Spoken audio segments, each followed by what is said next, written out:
अस्सलाम वालेकुम। आप देख रहे हैं राजपूत फैमिली व्लॉग। मैं हूँ राना सजाद और मैं हूँ मिसेस सजाद। हाँ, मिसेस सजाद है। और आज वाली अक्सर हम जाते हैं ग्रोसरी चीज़ें वगैरह लेने, शॉपिंग करने। तो मैं खुद भी एक्साइटेड, लेकिन आज ज़रा कुछ ज़्यादा ही हूँ क्योंकि मेरे भाई ने, आप उनसे मिल चुके हैं, आपका इंट्रो खैर आना याद से टीपू से। तो कल उसे मैंने बुलाया, वह खाने पे वो इतना फूडी नहीं है, ही इज़ नॉट फूडी। और बाहर आपको पता है जितने हमारे गेस्ट आए, डॉक्टर सलाउद्दीन, सबको हम बाहर ही खाना दिया रेस्टोरेंट में। थोड़ा जब बहुत ज़्यादा मेहमान आए तो तब खाना पकाने की थोड़ी सी चोर हूँ मैं, लेकिन ना अब इसे इसलिए नहीं लेके जाना है। एक तो ये कि वो बाहर का कुछ भी नहीं खाता, वो सारी ज़िंदगी वही रहा यूएस से, तो बाहर का कुछ नहीं खाता।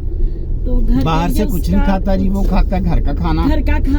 और तो उसके लिए कुछ स्पेसिफिक डिशेस जो बनेंगी बड़े प्यार से, वो कल आपको दिखाऊंगी। उसका जो रिसेप्शन हमने करनी है उसकी, वो भी आपको कल उसका वेलकम दिखाया जाएगा। आज उसके लिए देखती हूँ मैं क्या क्या लेके आती हूँ, क्या डिशेस बनानी है। हम बहुत खुश हैं जी अपने भाई के आने पे। वो तकरीबन 3.5 साल के बाद, 4 साल के बाद हमारे घर आ रहा है। तो मैं तो उससे बहुत ही प्यार करता हूँ। वो मेरा बचपन का दोस्त भी है, लंगोटिया बेली भी है, और मेरा पुत्र भी है। और मैं तो उसे बहुत प्यार करता हूँ और वो भी मुझसे बहुत प्यार करता है। तो हम बहुत एक्साइटेड हैं। तो हम उसके लिए तैयारी कर रहे हैं कि उसको क्या खाना खिलाएं। कुछ समझ नहीं आ रही, लेकिन फिर भी कुछ ना कुछ तो खिलाना पड़ेगा। समझना अभी ये तक समझ नहीं आ रही थी, कुछ ना उसके लिए एक बड़ा प्यारा सा मैंने उसके लिए सरप्राइज है, गिफ्ट लिया है। कुछ पकाएंगे जरूर। एक गिफ्ट लिया उसके लिए मैंने, राना साहब, बड़ा वो सरप्राइज है, प्यारा सा। हाँ। तो जब वो गिफ्ट की अनबॉक्सिंग होगी तो वो खुद ही आपको उसके हम दिखाएंगे एक्सप्रेशंस के, उसको पसंद आया या क्या। वो आपके सामने फिर गिफ्ट की अनबॉक्सिंग करेगा। चलो ठीक हो गया जी। अभी हम जा रहे हैं उसके लिए कुछ चीजें लेने, सामान, ग्रोसरी वगैरह, कुछ खाने की चीजें, पकाने की चीजें। तो स्टे विद अस। थोड़ी देर के बाद आपसे दोबारा मुलाकात होती है।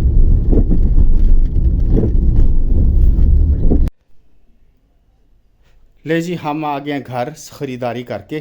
क्या क्या लेके आई हैं? अभी तो मैंने सिर्फ ये घर की नहीं, अपने भाई की जो पार्टी करनी है उसकी मैंने ग्रोसरी। अच्छा, ये सारा चीजें लेके आई हूँ। कल मुझे कुछ स्पेशल बनाना है। एक ऐसी चीज थी जो मुझे अल फतेह स्पेशल जाना पड़ा। जल्दी दिखाएं, जल्दी क्या चीज है ना, कैप्सिकम, शिमला मिर्च। ये बड़ी होती है एक्सपेंसिव क्योंकि ये इम्पोर्टेड होती है। अच्छा, ये सिर्फ अल फतेह से मिलती है, ये पाकिस्तानी नहीं, इम्पोर्टेड है और एक्सपेंसिव। ये तो बड़ा सेब की जैसे लग रही है। ये शिमला मिर्च है जी, बड़े खूबसूरत कलर है। 500 की है। अच्छा, ये 1000 रुपए की 2 शिमला मिर्च हैं। Very good. तो लेकिन मुझे उसके लिए कुछ थाई राइस बनानी है डिफरेंट। तो ये इधर रखो, इनकी तस्वीर भी बनाएं। हाँ जी, सरप्राइज है। अच्छा, डिशेस आएंगी डाइनिंग टेबल पे, तो जो मैंने बड़े प्यार से अपने भाई के लिए बनाया था वो फिर कल नजर आएगा। अच्छा, चले पहले नहीं बताना है, पहले नहीं, वो सरप्राइज है। चलें जी, थोड़ी देर के बाद आपसे मुलाकात होती है। ले जी, शॉपिंग होगी, खरीदारी होगी। अब मैं अपने रूटीन के कामों में सरजीमेट जा रहा हूँ। एक पेशेंट है, उनको लेके मैंने जाना करना है। उनका बड़ा सीवियर केस है। और एक पेशेंट वो जो जिनकी आपको वीडियो दिखाई थी पिछले दिनों, आफ्ताब साहब की, वो माशाल्लाह डिस्चार्ज हो जाएंगे कल। उनसे भी आपकी मुलाकात कराऊंगा कि उनका ऑपरेशन कैसा हुआ, उनसे बातचीत करेंगे और उनको एक्सरसाइज सिखाएंगे। अस्पताल, नेशनल अस्पताल जाके आपसे मुलाकात करता हूँ। Stay with us. ले जी, अभी नेशनल अस्पताल और सारे कामों से फ्री होकर मैं घर के पास पहुंच गया हूँ। आज अचानक ही धुंध पड़नी शुरू हो गई। हालांकि हमने तो समझा था गर्मी आ गई है, लेकिन आज अचानक अस्पताल से बाहर निकले तो ये धुंध का मंजर है लाहौर में। ये देखें, लाहौर में धुंध का मंजर है। तो घर जाते हैं। अभी हमने वांटा मम्मी की तरफ जाना है, उधर से बुलावा आया है, तो वहाँ जाके फिर आपसे मुलाकात होती जी। इस वक्त हम अम्मी के घर से होके जा रहे हैं वापस। अम्मी जान से मिलने गए थे। एक खुशखबरी थी, अम्मी ने हमसे शेयर करनी थी, और वो खुशखबरी आपको बाद में बताएंगे क्या थी। और ये देखें से लाहौर में धुंध कितनी है, बिल्कुल कभी भी नहीं थी, कितने अरसे से नहीं थी। ये आज अचानक ही ये धुंध पड़ी है, पहले बिल्कुल क्लियर था मौसम।